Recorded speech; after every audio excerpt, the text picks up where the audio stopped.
नमस्कार दोस्तों, स्वागत है आपका यूट्यूब चैनल कहानी सुनाओ में। आज की अपनी कहानी है किसान की भगवान से शिकायत। एक समय की बात है, एक किसान जिसका नाम रामधन था। किसान प्राकृतिक आपदाओं जैसे आंधी तूफान, ओलावृष्टि, बाढ़ और कभी सूखे से परेशान हो गया, क्योंकि इन प्राकृतिक आपदाओं से कभी कभी फसल ज़्यादा खराब हो जाती थी। इसलिए रामधन परेशान होकर भगवान से शिकायत करने लग गया। रामधन नाम के किसान ने भगवान को कहा, आप भगवान तो हैं, लेकिन फसल को कब क्या चाहिए इसकी सही जानकारी आपके पास नहीं है। जिसकी ज़रूरत भी नहीं होती वो भी आप कर देते हैं। इसलिए भगवान, मैं आपसे हाथ जोड़कर विनती करता हूँ, मुझे आप एक बार मौका दीजिए। मेरे बताए अनुसार आप मौसम रखिए, फिर हम सारे किसान अन्न के भंडार भर देंगे। अनाज की कभी कमी नहीं आएगी।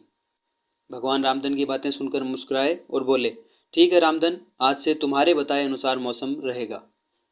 रामधन बहुत खुश हुआ। उसने अगली फसल में अपने खेत में गेहूं की बुवाई की। उसने जब चाहा तब धूप मिली, उसने जब चाहा तब पानी मिला। पानी की तो उसने बिल्कुल कमी नहीं आने दी। आंधी, बाढ़, ओलावृष्टि और तेज धूप तो उसने आने ही नहीं दिया। जब 3 महीने का समय बीत गया, फसल पूरी तरह से बढ़कर तैयार हो गई। रामधन खेत में बड़ी शानदार फसल को देखकर बहुत खुश हुआ। धीरे धीरे समय बीता और फसल पकने के बाद कटाई का समय आ गया। रामधन बहुत खुश हो रहा था कि इस बार गेहूं की शानदार फसल होगी। रामधन ने मन ही मन सोचा कि भगवान को अब पता लगेगा कि अच्छी फसल के लिए क्या क्या जरूरी होता है। बिना मतलब के ही किसान को परेशान करते रहते हैं। रामधन जब फसल काटने के लिए खेत में पहुंचा, गेहूं के पौधों के ऊपर लगी बालियों को हाथ लगाया तो उसके पैरों तले जमीन खिसक गई। उसने देखा कि गेहूं की फसल की बालियों में एक भी दाना नहीं है। रामधन बहुत दुखी हो गया और बोला, हे भगवान, ऐसा क्यों हुआ? क्योंकि मैंने तो गेहूं की फसल के लिए सब कुछ सही किया और सही समय पर किया।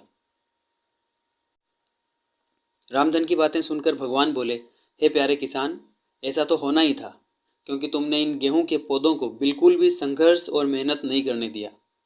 उन्हें ना तो आंधी का सामना करने दिया और ना ही तेज धूप में तपने दिया। इन्हें किसी भी प्रकार की चुनौतियों का सामना नहीं करने दिया। इसलिए बाहर से भले ही सुंदर दिख रहे हो, लेकिन ये अंदर से बिल्कुल खोखले हैं। इनके अंदर एक भी दाना नहीं है। पेड़ पौधे या फसल जब विभिन्न चुनौतियों का सामना करते हैं तो उनमें ऊर्जा पैदा होती है। ये ऊर्जा उनके अंदर सही तैयार होने का सामर्थ्य पैदा करती है जिनके लिए वह बने हैं।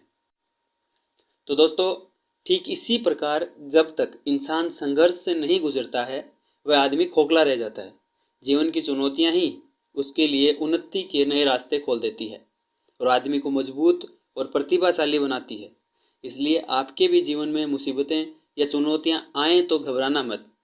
ये आपके बिखेरने के लिए नहीं, निखारने के लिए आती है। आज की कहानी में बस इतना ही। मिलते हैं अगले वीडियो में एक और नई कहानी के साथ। तब तक हंसते रहिए, मुस्कुराते रहिए और इन कहानियों से कुछ सीखते रहिए।